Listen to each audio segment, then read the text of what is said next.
Hey everybody, this is Achilles Justice with the Philosophy Society. It's February 20th, 2024. We're at the Toronto Metropolitan University Student Learning Center, the SLC, the 7th floor. Again, like I said last time, no noise issues, so that's good. Well, okay, we have a new person in the meeting today, so this is cool. This person is a veteran philosophy doer, reader of many books and papers. So whenever I have a meeting, I always gear it to the people that are here. That way it's like relevant to those that are in attendance, and it kind of motivates people to want to come, right?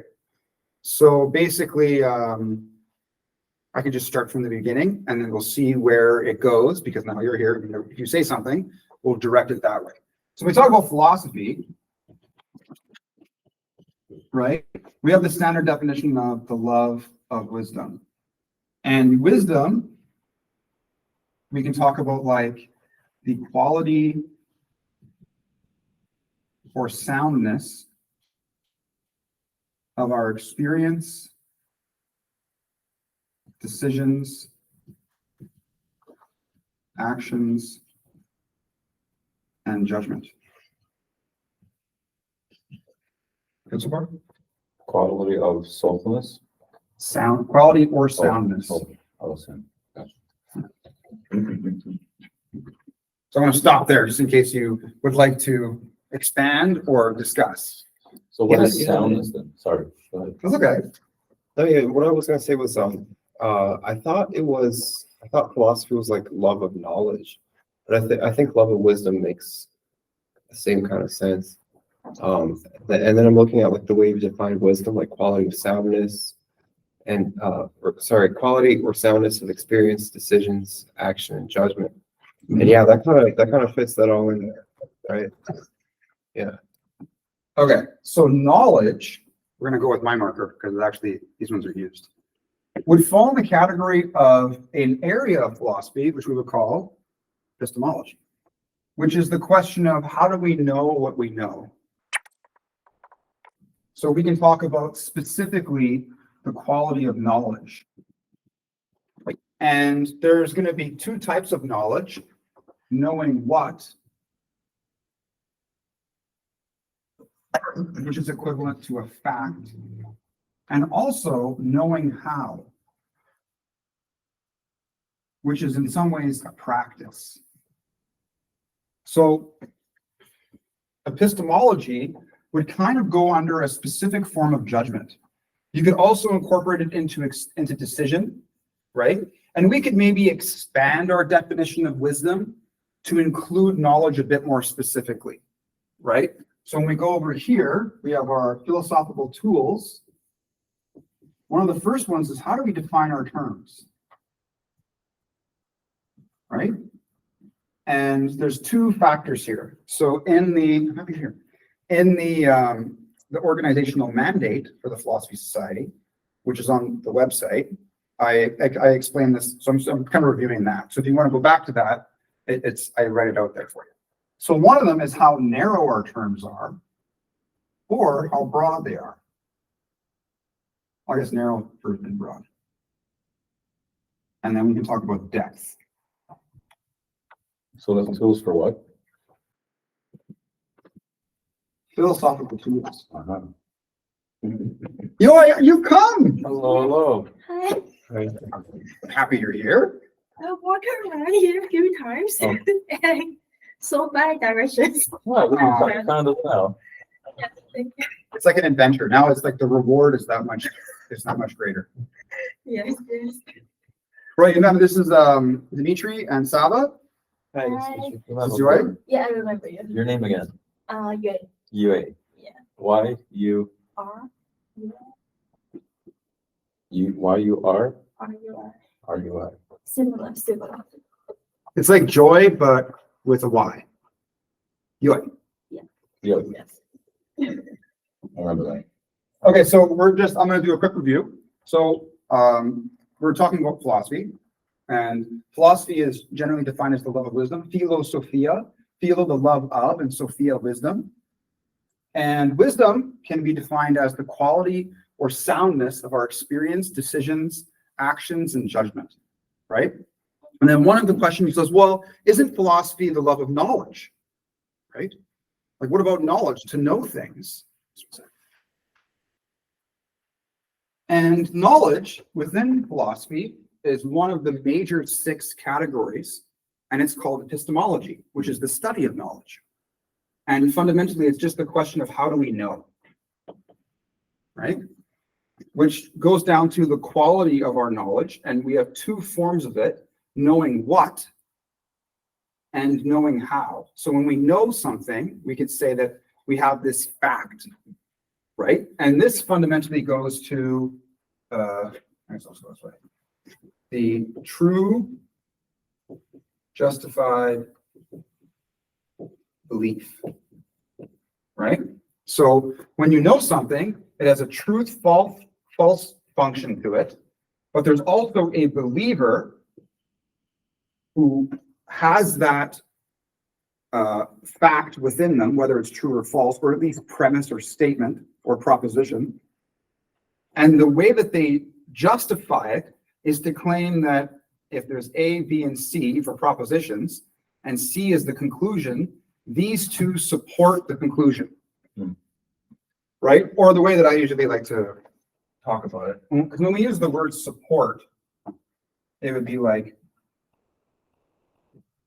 this is the conclusion.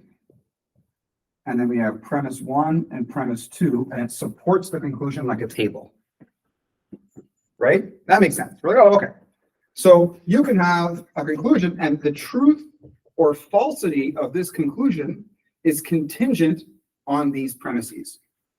And if one of them is non-existent, then the table would fall, right? Or your conclusion, which wouldn't be sound, right? So you also need to have someone that believes the thing, right? Knowledge is not just something that exists independent of human beings. There needs to be a knower. This is our knower, right? And now, that's right. You'd say the best type of knowledge or wisdom comes through life experiences, let's say, right? Well, that's one thing you can say. Like repeated life experiences. You can see Okay. the same thing happening over and over again, right? Until you come to a basis or a conclusion that that's your belief Mhm. to it happening X amount of times. Yes. So what if there's 2 different people that have had same situation, same scenario with 2 different outcomes multiple times? Like they'll never be able to agree, right? Since that guy's lived the same thing 10 times with 1 outcome, and the other guy's lived the same situation with 10 Mhm. times of the opposite outcome. So that's where being philosophical, Mm. that's, I mean, another way to say is making sense of things would help those 2 people come to an understanding. Mm. But the way that they approach their independent experiences can either be wise or unwise. Mm. The wise way would be to uphold the value of understanding. Some people don't care about understanding. They're just like, it doesn't even matter what you say. I know what I believe is true, and I'm going to ignore whatever it is you say, right? They'll just dismiss you. And that's unwise, because fundamentally, the believer has a certain perspective on the world, and this perspective is really just contingent to them. There are some universal truths that uphold this perspective. So like, we have this friend in our pocket, Immanuel Kant, and he says, hey, there's some fundamental things like space and time. That's a big deal. And all believers in this cosmos are going to be contingent on space and time, for example, right? But not the perception of space and time. Well, let's just use the word mode, right? I might be like, maybe if I do some drugs, time will slow down for me. Or doing something you enjoy. Or you're in a Like flow state. We talked about flow state Yeah, last yeah. time, Yeah. right? But it's still always within the domain of time, right? Now, the reason I had like a positive affect when you were describing what you were describing, and I don't know if Sal picked this up or not, but you said experience, right? All knowledge is derived from experience, right? And so, I'd say the greatest knowledge. Actually, reading a book is technically experiencing the book. So technically, whatever you experience. Because everything is just an experience, technically. these philosophers, in the wizard power of philosophy, There are ancient books with lots of dust on them, Hmm. right? And in some of these ancient books, they use this phrase called a priori and a posteriori. It's a magic spell and it does dazzling things, right? And so we have our wizard tower here. And there's like a little thing, and the wizard's like looking out, right? A priori and the other one, So A posteriori. a Posteriori. Yeah. is that Latin? Yeah. And knowledge is part from this people's experience. But I think Foucault also said that people who hold the power create like a category of knowledge, and then they impose to people that expecting people recognize it, expect others recognize those categories or identities of those people. They expect them to know it? Yeah. Hmm. So part with Kimberly experience, you were right. Yeah, you're definitely right. But some of them, like we bombard with all these type of informations and thinking that it's not socially constructed knowledge Hmm. sometimes. yeah, like Depending on the social context too, I guess. Yes. Yeah. Hmm. Oh, that's true. Makes sense. like the social constructivist one argument could be that like certain people in positions of power have the social environment to make certain forms of knowledge attended to. And they are perceived as more true than others. And then we can talk about intersectionality, that everyone has independent experiences. But we're not really talking about knowledge from like as a subjective thing from a first person experience. We're talking about knowledge as something that is universal to all people, which is in some ways the foundation of the theory of science. The institution of science, there's like a building, right? If the building is leaky, it doesn't mean that there's a problem with education. If you walk in the building, like this building is a puddle on the ground, you're like, education is stupid.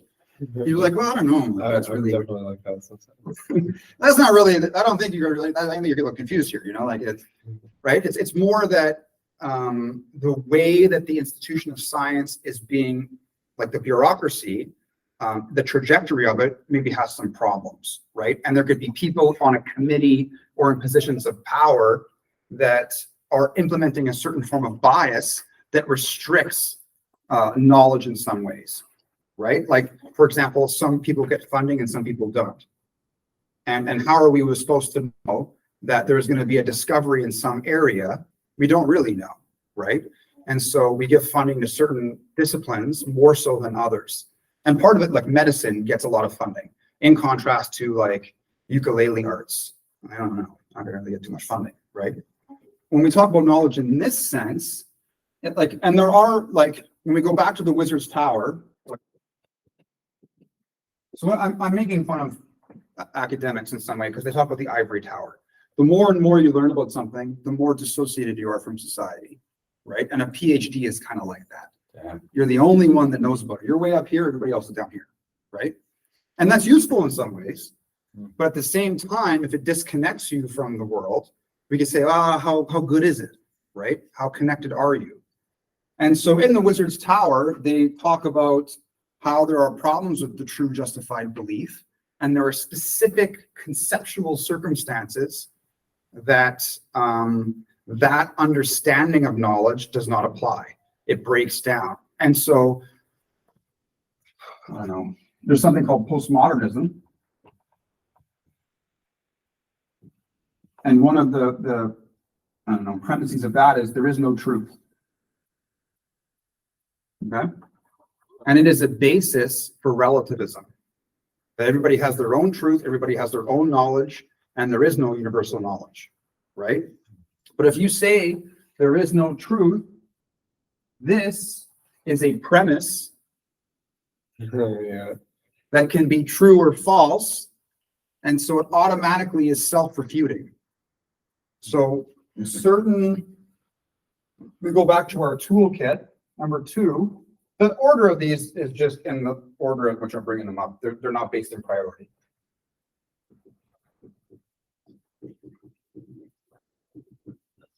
Critical thinking Okay.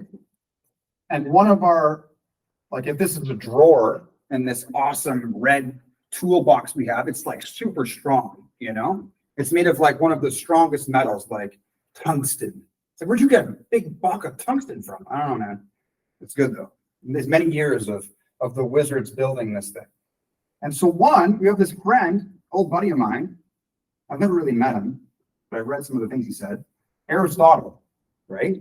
And he has something called the laws of thought. I just was telling somebody about this who happens to have a PhD and be a professor of mine, because they were a little confused, I think, in some things. But one of them is the law of identity, which is A equals A, right? And then the next one is the law of the non-contradiction. So A does not equal not A. And then the law of the excluded node.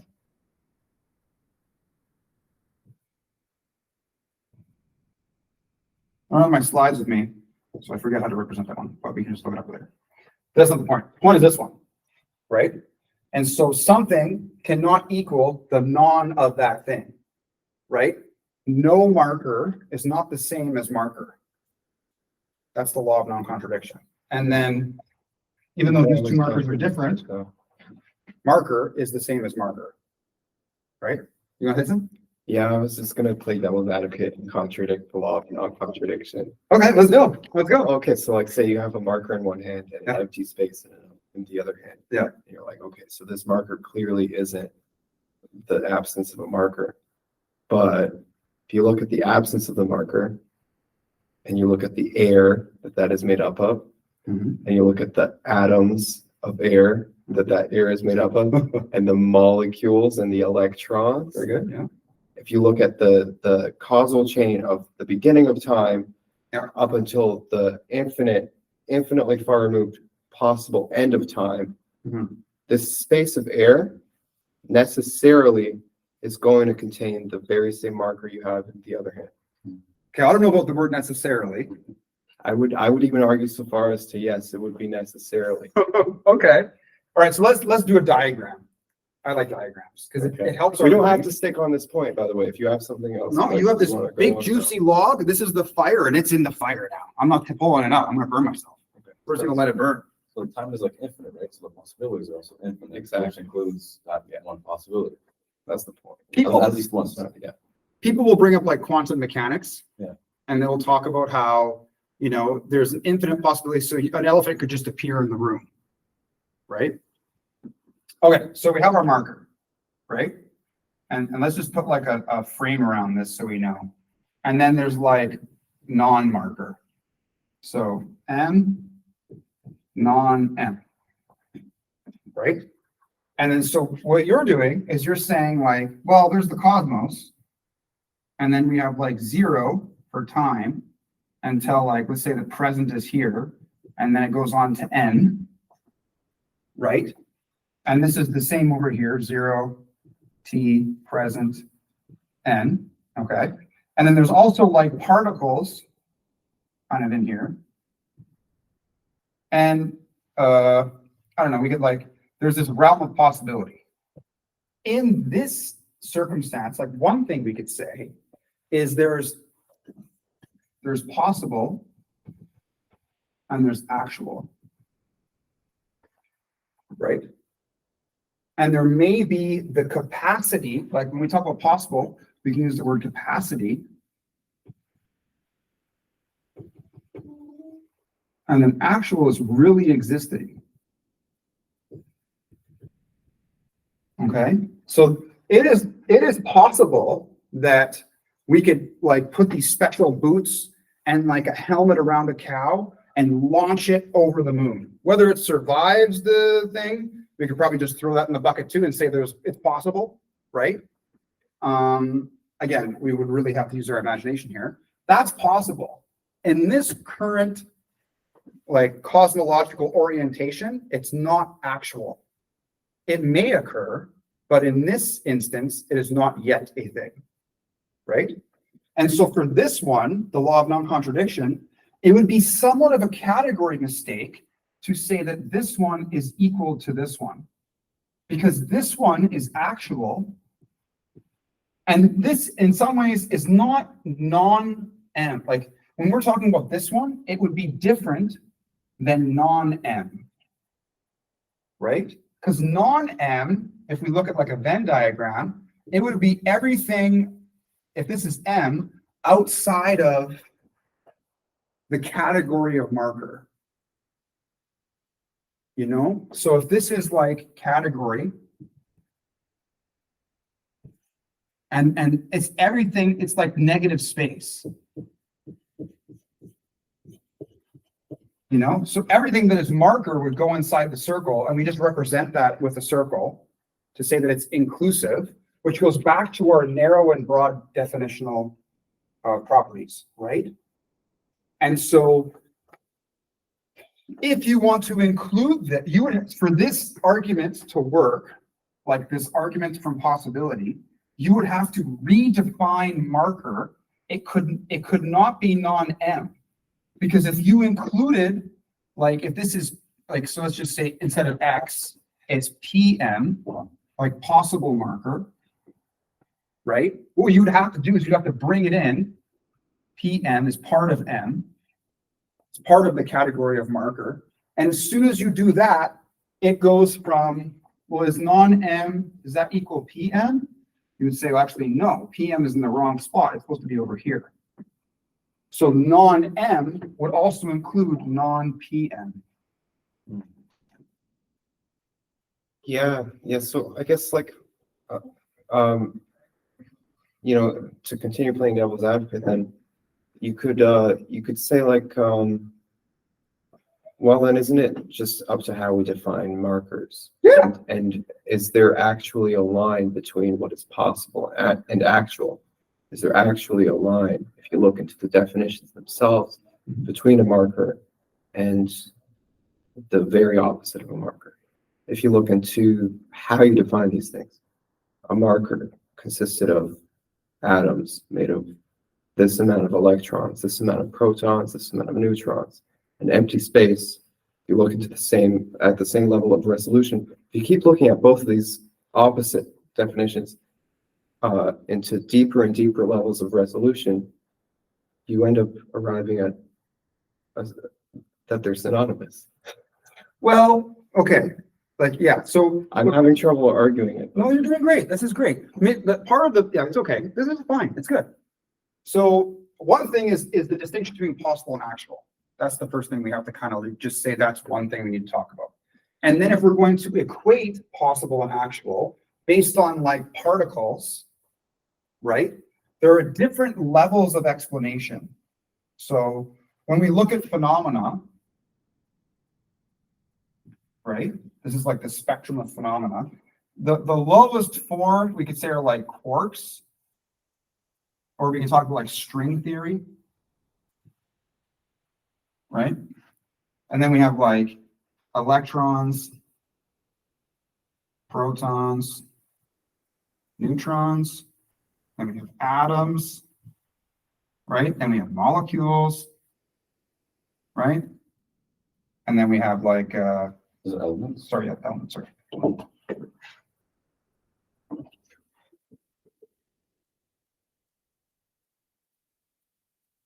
And then from molecules, we can go into like physical matter or like non-animate, like I guess there's like different forms of matter, right? So it's like we have gas, like that's, yeah. So molecules can be represented as gases, liquids, and then solids. And at some point, there's going to be like not inorganic, and then organic,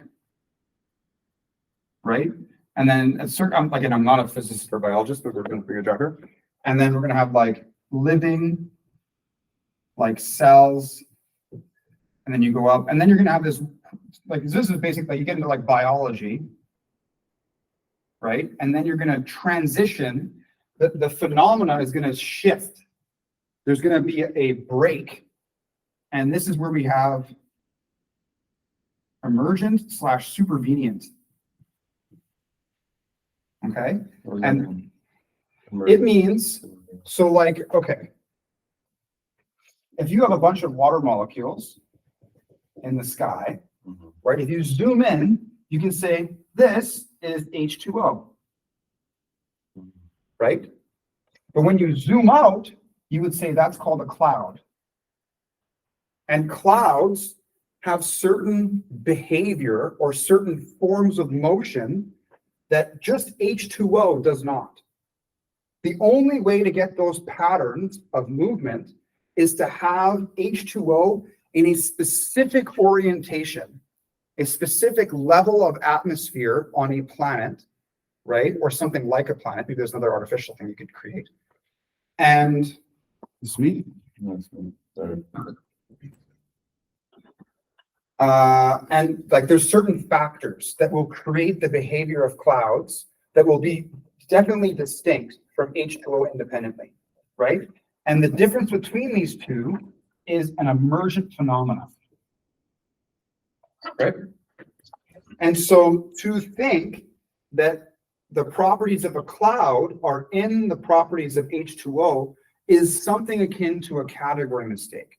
Or we could say the fallacy of division. Right, so what's emergent? So emergent phenomena is a phenomena that occurs when you have a bunch of other phenomena together. And this other higher ordered phenomena emerges out of those little small phenomena. So clouds is an example, or like droplets collected together in like a mist form, when light goes through them represents a rainbow. But you like to have just one droplet wouldn't be enough for a rainbow.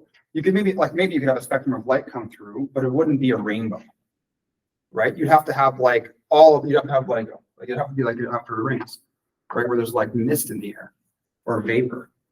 And then the sun, I'm done studying physics, but the sun probably maybe at a specific angle or something like that. Because if it's at nighttime, it's not going to work, right? And so when we talk about matter in this context, we say there's these particles, and when you look at the particles and you compare them, there's just as many particles in the air, and we could say that they're the same that's in the marker, so they're the same. But in some ways, it would be a category mistake, right? Because even though all these things are the same, we're jumping from levels of phenomena. Oh, I missed that. And so, okay, so we have H2O in the cloud, Yeah, and the cloud pattern and behavior is an example of an emergent phenomena occurring out of H2O. so that's And the- emergent. Okay. The phenomena of the cloud itself doesn't occur in H2O on its own, or without these other conditions, like altitude and temperature and atmospheric pressure. On the first one, And so when we compare, so we're not really talking about possibility and actuality. We can figure that out with defining it differently. We're more talking about when we have this collection of neutrons and electrons and protons, and we kind of take them apart, we can see these are just the same thing. They're built of the same materials, right? In some ways, it would kind of be the fallacy of division to say that the properties of one thing, when we separate them, are the same when they're not together. You know what I mean? Well, I don't know. Okay. It seems to keep coming back to me, and this has been the case for me epistemically for years, that reality is just up to how you define it. Okay, let's talk about that. It's almost as though when you're constructing a coherent sentence, when you're saying a train of thought, the words coming out of your mouth actually might not even matter. You could actually be saying something that sounds like absolute gibberish, but it can be made sense of depending on how you define the terms. And I think the same goes for everything we define. It makes me sad. I understand. I'm sorry for that. I was there. And when you get to nihilism, I don't even know if it's nihilism. well, when you get there, right, and you've lost all hope, that is like the beginning of building yourself, right? Because then you rid yourself of all meaning, and then you will learn, Hume would say, like, you learn through experience, like you're forced to. So you can abandon all thought but then nature will take hold of you and force you to eat. I like that. Yeah, I like things just happening kind of natural. Yeah. So like, that's what happened with me. Like, how old are you? 23. Okay, so when I was, 24. yeah, around the same age, between 20, that age, and like around 23, 24, 28, I was kind of, I was like, all right, I figured it out, you know? But there were many nights where I used to smoke marijuana for the purpose of dissociation, to separate my mind and just be like, as much as I could, just a thinking entity. And I would go in the shower, and it was like, it would help me conceptualize and think. And I would turn the water on, I would sit in the shower and meditate and have the water hitting me in the head. And it would raise the temperature of my head. For whatever reason, this combination of things, I was really able to like meditate and perceive what I was thinking and understand it fundamentally. I've done this for a long time, but it was really cool. It worked out really well. And yeah, and you know, I think nihilism in the sense of like there is no meaning, or you know, like the abandonment of which a consequence could be belief. But it's not even that there is no meaning. Mhm. It's that there can be meaning if you want. Okay. Just depends, you know. I Well- think the scientists, you wanna go ahead? Cool. No, I think the scientists say when they divide the atoms, when you say, if at the end, like, everything's empty, so there's nothing. So Did they that's say the that? last step. So I can give you an example, maybe this is a little bit far from what you're talking about. So they were saying when you take a picture, for example, if I take a picture of your notebook, and then I show you the notebook in the photo, is your notebook there? But like different animal species view things differently. Some animal, when they look at the notebook, they just see a linear thing. And when we look at it, it's like a 3D thing. And some other animal, when we see like just a picture. So they were saying, but what is the truth of that notebook? Like what the truth image of that notebook? It really depends how we perceive it based on our capabilities. But maybe that it's nothing there. Like it, for example, it's the other. Maybe we just use the phrase things to find our true self. Like maybe this word is an illusion. Like in some sense, it really depends for which lenses that you use. To Right. Yeah. view them. Maybe it's nothing, maybe it's anything, maybe it's everything. Yes. And even the table, like when you were born, you didn't know this is a table. We learned Yeah, I this had is no a idea when I was a table. baby, I didn't know what anything was. Yeah, and so you're curious, you eat everything, like anything you grab, you try to eat it and touch it and then play with it, trying to figure out what they are. But we learn all these definitions, right? Yeah. Yeah. And sometimes I can't help but wonder, like, what if I just learned different definitions for things? Yeah, that's Things might be completely different, you know? yes. You can stipulate, right? That's like saying let A equal 132, right? And there may be the general consensus of what we all think A equals 11, but you could say, I'm going to have this symbol represent this instead, right? And like, so one example is like the term friend had a different meaning 20 years ago than it does today. Because now Facebook has taken that term and added a new component to its definition, right? And the usage, how we use the word is now different, right? Or like, you know, like how many likes did you get? If you said that like 20 years ago, I'd be like, son, Yeah, like was never even a noun. right? Google can be a verb right now. Like let's Google it. Yeah. And again, like 30 years ago, that wouldn't have made sense because Google didn't really exist, right? 30 years ago? I don't think so. Right? So, okay, let's figure this out. Right? Let's make sense of this. So we're going to talk about reality. Let us, so okay, before we even do that, we need to understand what this is. Axioms, right? And this goes back to our laws of thought. These laws of thought are almost, they're like rules or axioms. There's things that guide us in reasoning. Reasoning or thinking. And the reason, so I'm doing metacognition here, the purpose, I don't have to circulate the reason, the purpose of using these laws of thought is because if we don't, we're going to end up having a bunch of conceptual problems.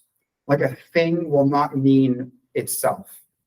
And if I go down that path, it's like a hall of mirrors.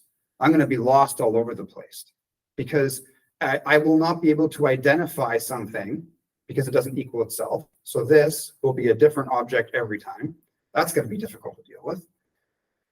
Even in the same moment, it will be different. And then at intervals in the future, it will be different. And notice that I'm using time, and we can talk about space. So these things are still kind of falling in these Kantian categories, right? Following the laws of thought is very useful for us in the end of making sense, right? If we're just expressing emotion in some artistic format, it may not be necessary. You can just have fun and write poetry and do whatever. But this is philosophy. It's not the art of literature, right? And philosophy, the purpose of philosophy, in some ways is to make sense. In contrast to nonsense, right? It's a means to an end. It's most likely going to make our lives better, right? If the quality or soundness of our experience, decisions, and actions and judgment, if we have that, we kind of want this. This is like, people are like, oh, I would prefer that. That is non-foolish, right? If someone's like, yeah, I had a payment and I just didn't do it. I went and got drunk and then smashed my car in my house. You're like, well, why did you do that? I just thought it'd be awesome. It's so funny. You know, you're like, that was stupid. If you're an asshole, don't call me stupid. You're like, okay, well, we're not going to be friends anymore because, right? Like, it doesn't make sense, right? It's nonsense.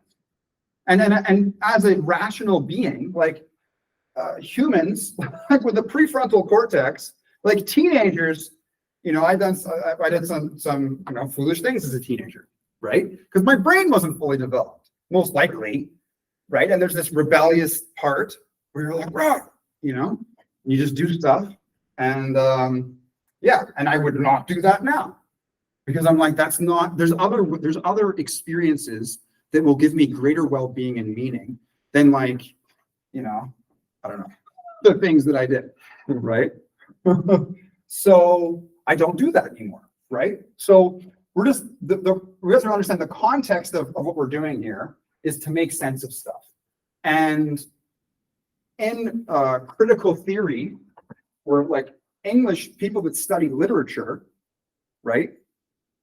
They like postmodernism because they don't want to devalue a piece of art with its relation to reality. And okay, sure. All right, fine. But when it comes down to like your child dying, that's not the moment to start singing and like prancing around. It's like you saved the kid's life, right? That is going to be very important for you. And if you can't see that that's a thing, you most likely have brain damage or some psychological disorder, right? That's just what it is. And so humans have a natural evolutionary predisposition via the prefrontal cortex and the corpus callosum, bringing your brain together, like hemispheres together, to make sense of their environment. And so not only are we being philosophical, but we're also human too. And that's a big deal. What does that mean? It means, well, number one, there's this thing called evolution, which is based on being an animal with a big brain, right? The ratio of brain to body is we're almost the biggest, right? And that's a big deal for us, okay? So a lot of this is really going to make sense. Humans evolve in this certain type of cosmos. If there is a multiverse, because we haven't falsified that theory yet, we're not really sure, but it makes mathematical sense. So sure, fine. In this version of a universe, we're working with this.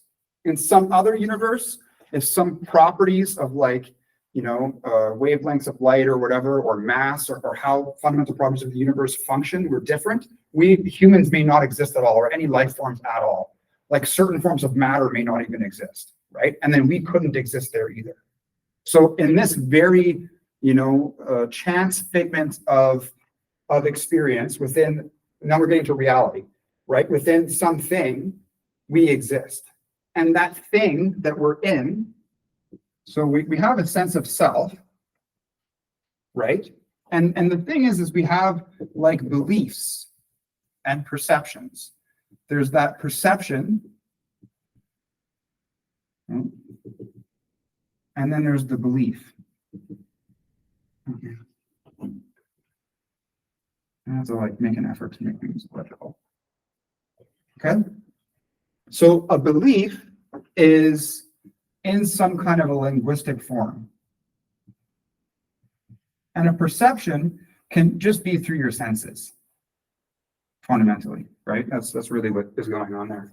And both can fail. Neither of them are infallible. So that's a thing. And we could argue that part of the development of our prefrontal cortex is it's refined enough, like if you think about how the brains evolved from the spinal cord forward, right? It's like trying to grasp reality in some ways.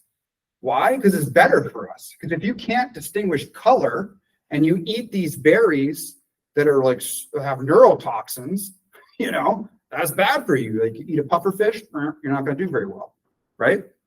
Or if your mind can't put symbols together very well, and then you can't communicate with people, and then humans kind of just scatter, some fall off a cliff, others just drown, that's not very good, right? So this notion of coherence and like testing of our beliefs and perceptions to refine them to greater accuracy in some ways is embedded in us. And those that don't have that, we would say that there's something wrong with you.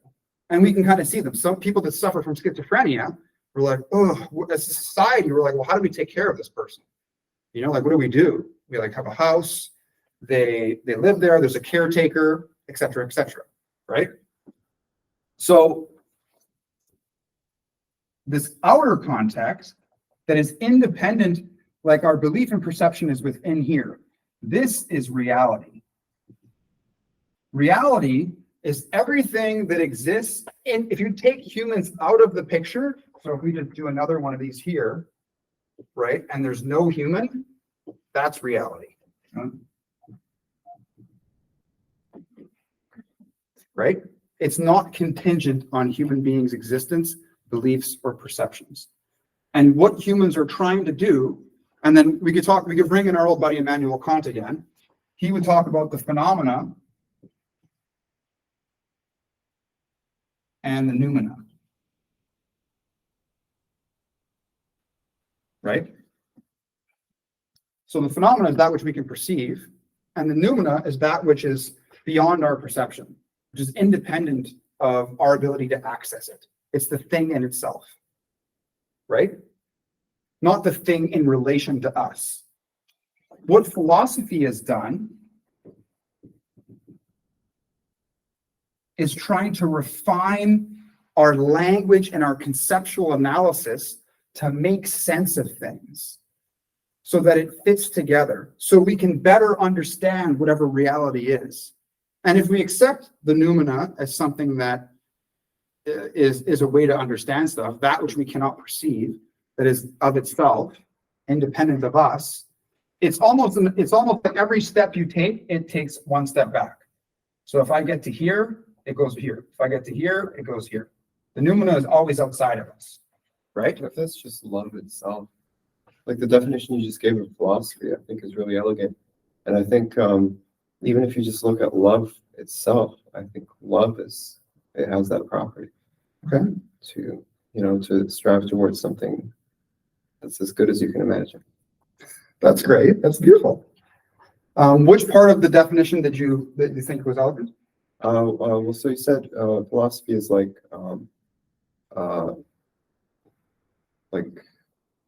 strengthening basically the way you categorize things linguistically. Yeah. And so I think that's analogous to love in that love kind of in the same way it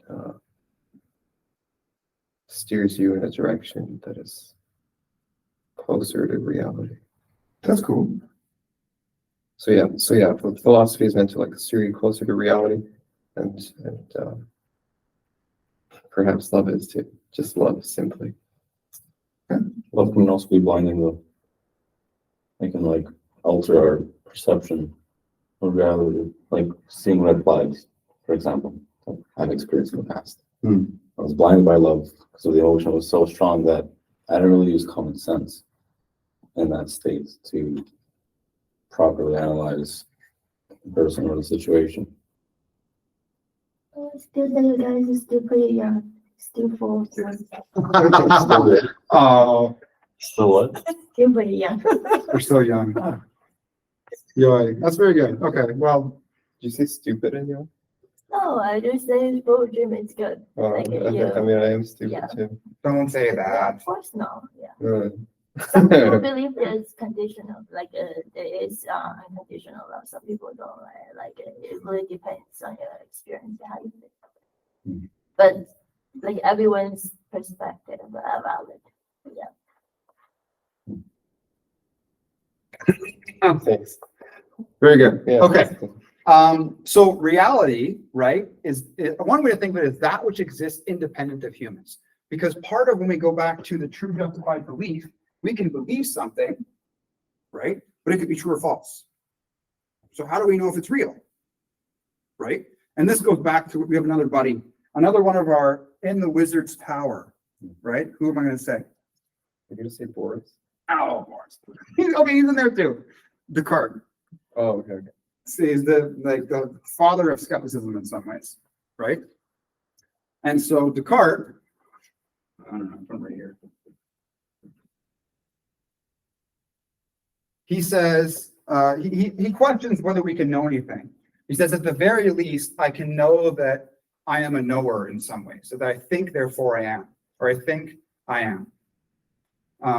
And so he has this thing called the cogito.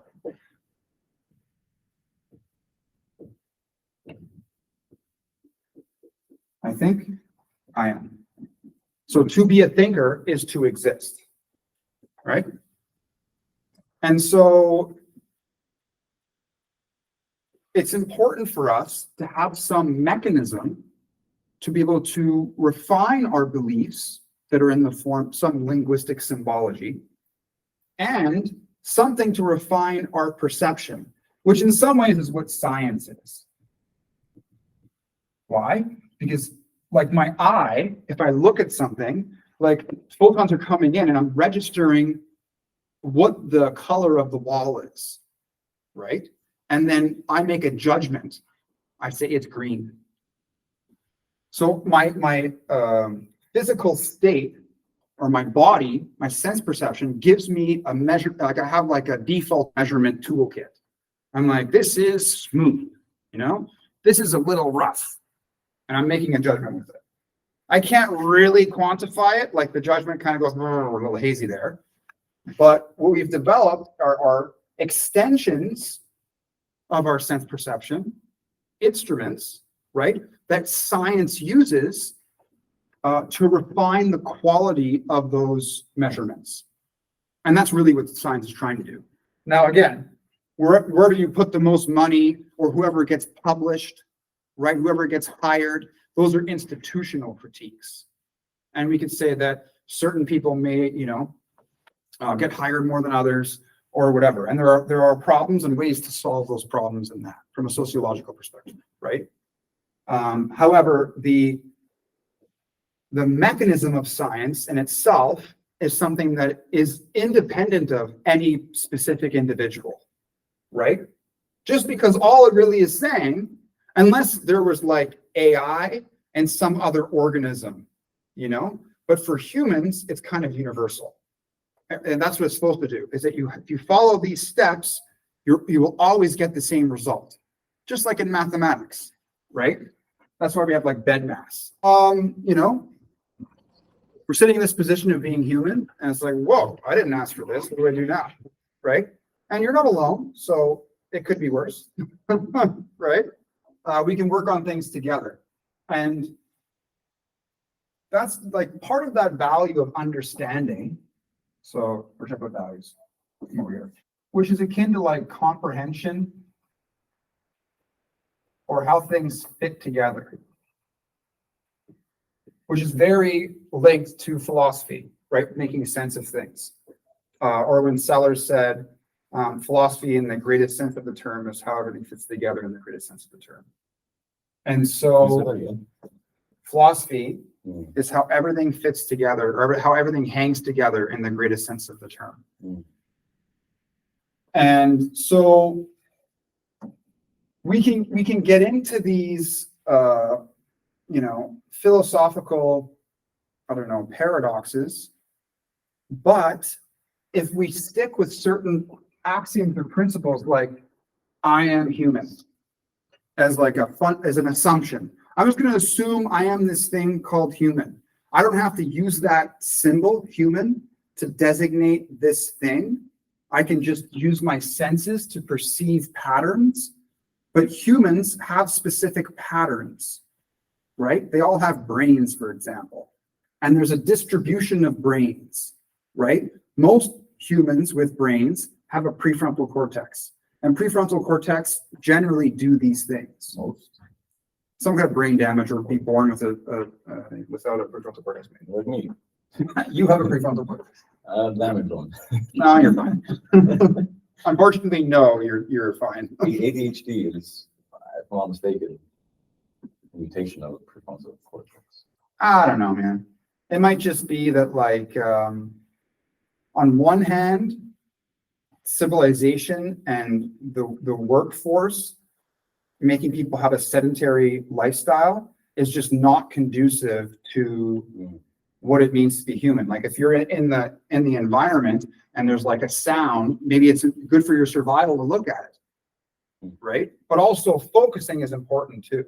So it could just be, from a neuroplasticity context, not practicing the focusing of attention in certain ways.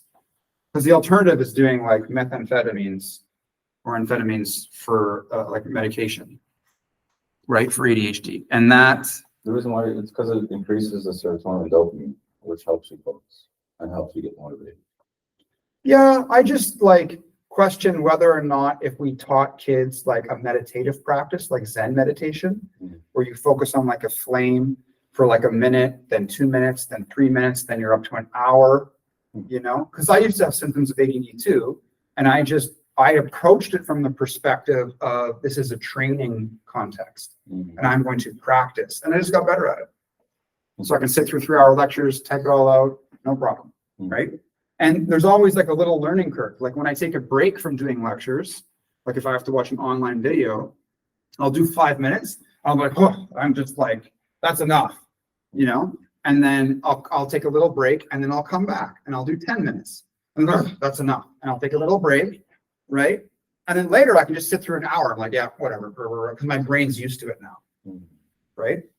So I just, again, going back to our toolkit, number 3, the principles of the philosophy of science, right? One of them is falsification. And so when we have some belief or theory, we want to test that theory. Is it really true? Which goes back to our epistemological, and analyzing the quality of our epistemology. Is this belief true, right? Or is it false? And so this value of understanding, some people might not value that, right? For example, if someone suffers from narcissism, they have an issue with their self-esteem, and they have to be better than other people to feel good about themselves, right? They may be in the situation where they have to be right. Because if they are perceived as being wrong, it means that they're worthless.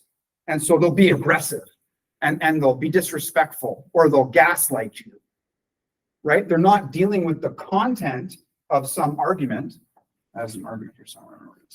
Over here. They're not dealing with the content of the premise. they're attacking the person, which is an ad hominem fallacy, right? Or a red herring. They're just talking about irrelevant information, right? And that's a psychological disorder. Like, that's not good. You know, you don't want to be doing that. That's contrary to our philosophical toolkit, which we have critical thinking as one of them, and our philosophy of science stuff as well. And so all of this stuff I've basically covered in the videos, so you can always go through them on YouTube. And if you notice one of the titles, just watch that one, or go to the website, and I've written some stuff, so you can check that stuff on the website too, in case you want to, or you can just ask me. So yeah, so there are circumstances people don't value that, right? Another one would be like, we could say cultural relativism could be used in a way that's contrary to understanding. Why? Because there is no consensus. Everyone's just their own independent segment of perception. There is no unifying underlying reality. And so that could pose problems. We all have our own independent feelings, right? Like, you guys are in chairs and you guys have different kinds of clothes on, so the chair feels a little different. I'm standing, right? My experience is a little different, but we're all in the room together. And time is going forward for us, right? There are fundamental properties of human experience. And so in this reality, there can be the kaleidoscope of madness, which is like schizophrenia. Okay? That is something that may exist for some people. Is chaos the same as madness? No, right? Well, chaos is like, again, we've talked about chaos briefly. There could be a sense of disorder, right? So Carl Sagan would say that the cosmos is contrary to chaos. The cosmos is an ordered universe. And one of the papers that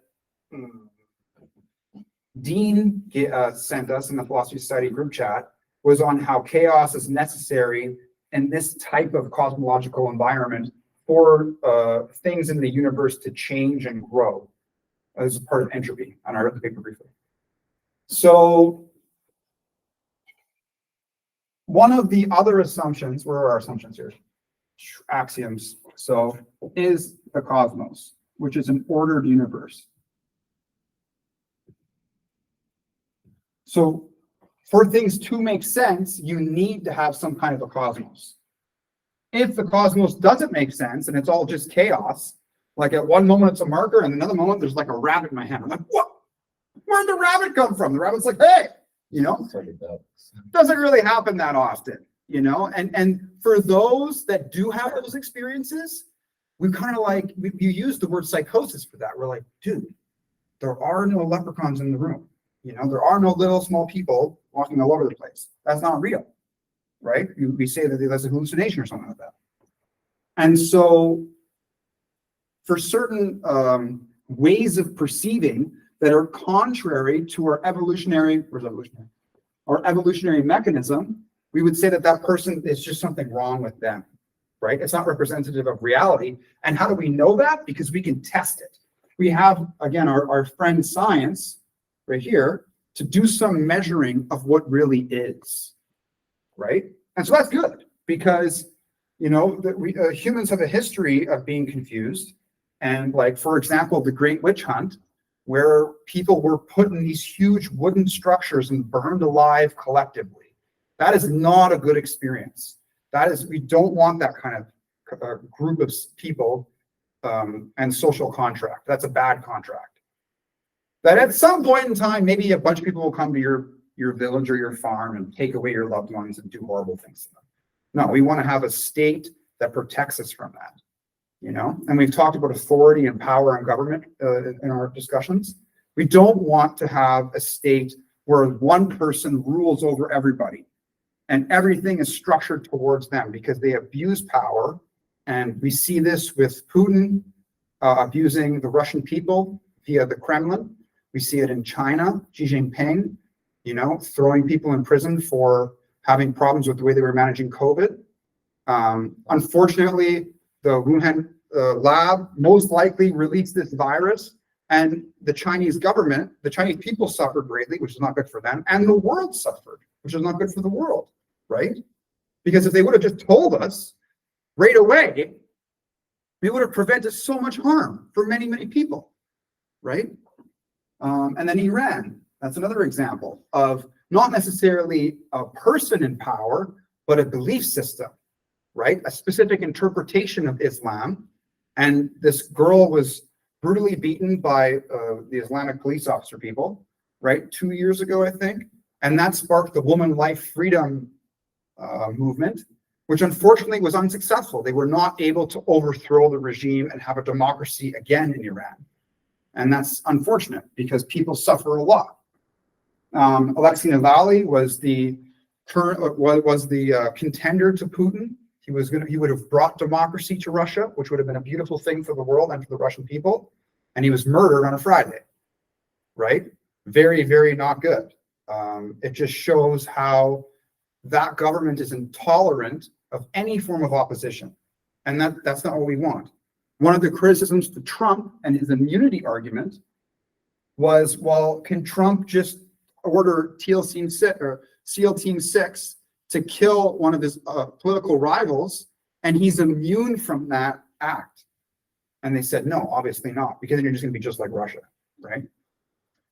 And then North Korea also has some problems. The people are just starving, right? And all of their funding is going into bolstering this military power and threatening the world with nuclear intercontinental ballistic missiles. So again, there's not just the way we think about things. This is so far as what do you do as a person, but it's how do we, these are all people here, how do we work together as a group, right? And when I talk about the philosophy society, this is for you guys, make sure you read this many times.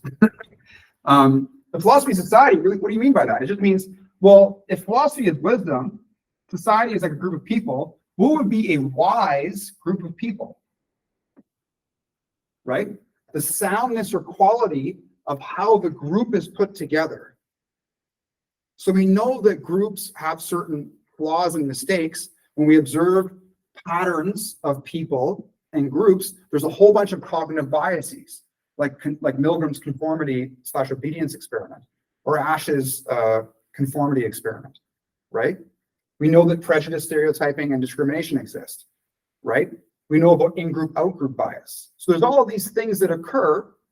And so a philosophy or a wise group of people, there's the content, but there's how we are together. And that is so much more important than anything I can say or that the Tower of the Wizards can say or have written, right? And the culture or the societal structure, the way that people are connected, how they relate to each other, based on some of our philosophical tools, knowing how to communicate in a certain way, how to think, but also our behavior is fundamentally important to our existence as human beings. And so that's the purpose of the Philosophy Society, not to just think in a wise way, but how to act as a group of people in a wise way. And so that's where we have knowledge as fact. Okay, we can do that and we can figure that out. Like, that's what we're doing here. But it's how we practice, right?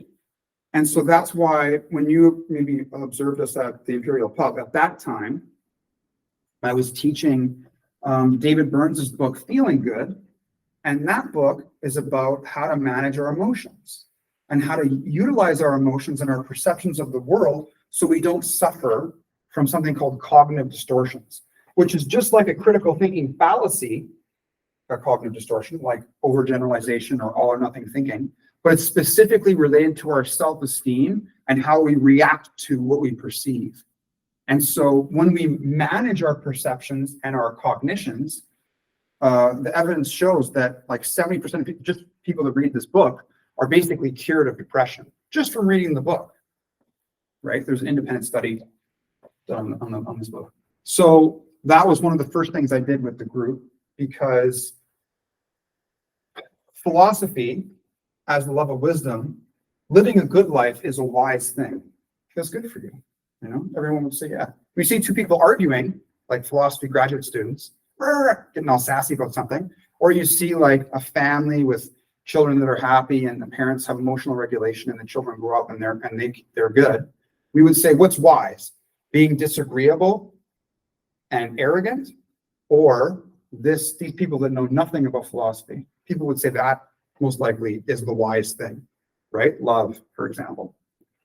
And so I may do a thesis, just as an FYI in my psychology degree, because I'm currently doing a psychology degree, on how students in philosophy objectively are less wise at the end of their degree, as shown empirically by increased levels of disagreeableness, and there's certain measures of wisdom. And so I'm going to do a survey of, I know it's funny. That is very good.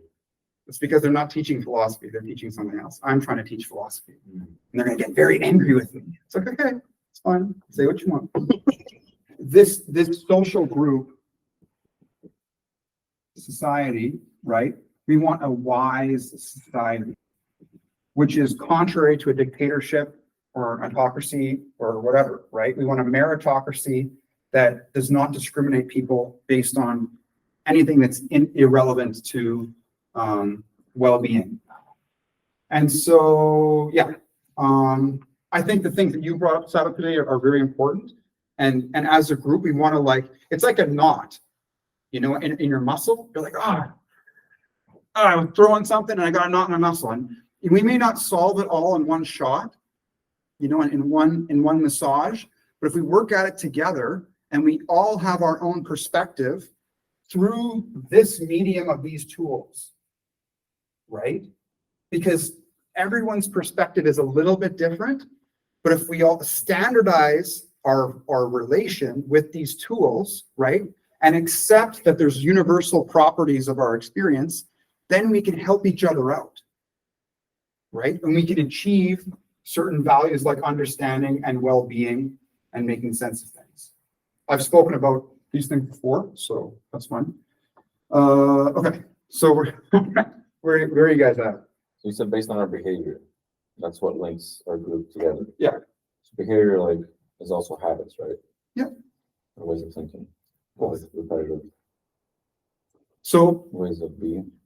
neuroscientists, like a recent neuroscience book I'm reading, they define behavior as motion. So or movement. There could be movement of thought, which is behavior. There could be movement of the body, which is behavior. So the movement of a human being in thought and behavior, in thought and with their physiological body is considered behavior. And so that captures cognition and it captures like a behaviorism conceptualization as well. So cognition is the mind part of the Yes. behavior. Yes, the way we think about things. And that's in here, I have premise 1 and premise 2, and then I move to my conclusion. And then that's like thinking, but then there's like processing, right? Which can include emotion. So when you say to somebody, I use these examples. So you say like, Trump is not a good candidate for the US presidency. And the person is not thinking, they go, what? What are you talking about? The first movement of their psychological processing is they become threatened and they get upset. And then their words are founded upon that emotional experience. Those psychological steps is like a movement. So we can talk about that. And that's what psychotherapists do. But we don't need to leave it over there. Let's bring it over here to society, right? Let's learn the skills to observe our motions of thought and incorporate it in our cultural context all over the world. And there can be different cultural variants, but the underlying fundamental value of being able to be aware, right? Self-awareness, and then like striving towards being our best, accepting that we might have some moments where there was a weakness there, and then strengthening that weakness, whatever that might be, right?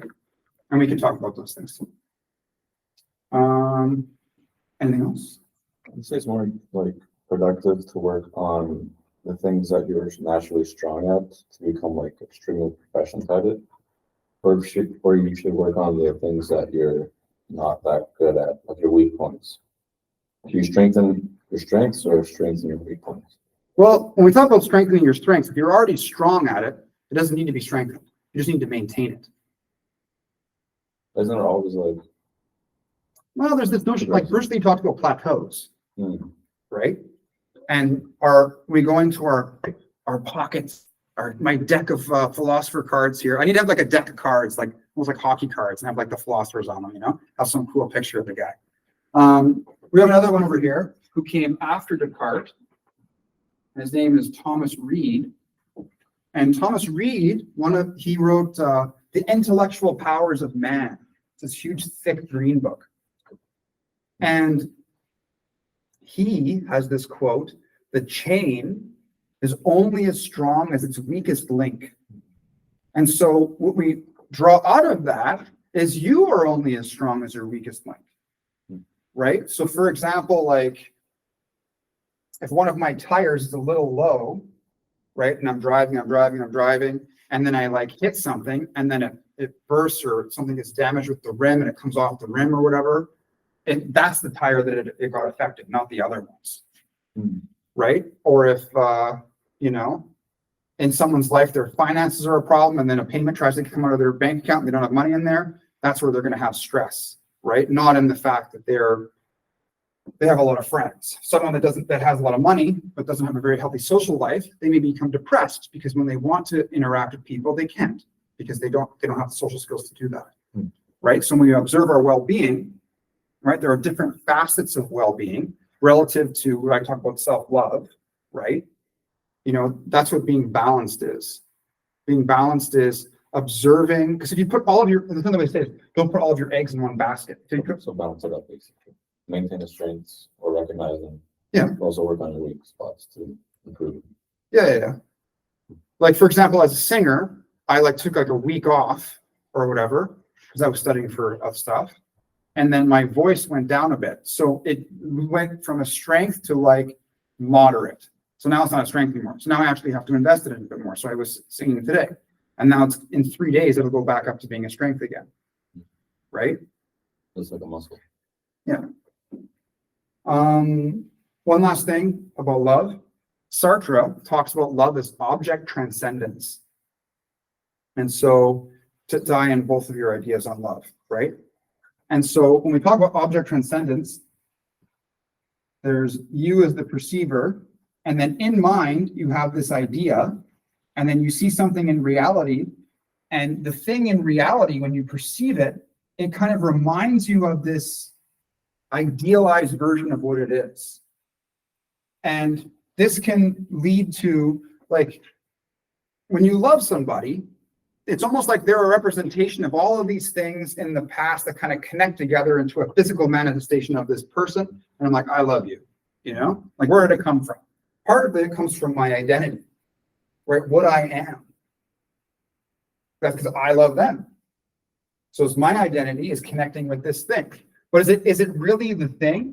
Because what we observe in reality is sometimes people fall out of love, right? Or they love somebody and you'd say, how do you love that person? They just punched you in the face, right? Or something crazy happens, right? Like I've recently had a very intense, difficult relationship with someone. We can talk about it later. And I love that person. I still love her unconditionally, right? However, so unconditional love is you and this idealized thing, right? This person really matches this thing in mind, but the actual person is doing stuff that's very contradictory to the thing in mind. And so to break up is to pay attention to this, right? And say, this is really what it is. It's not this.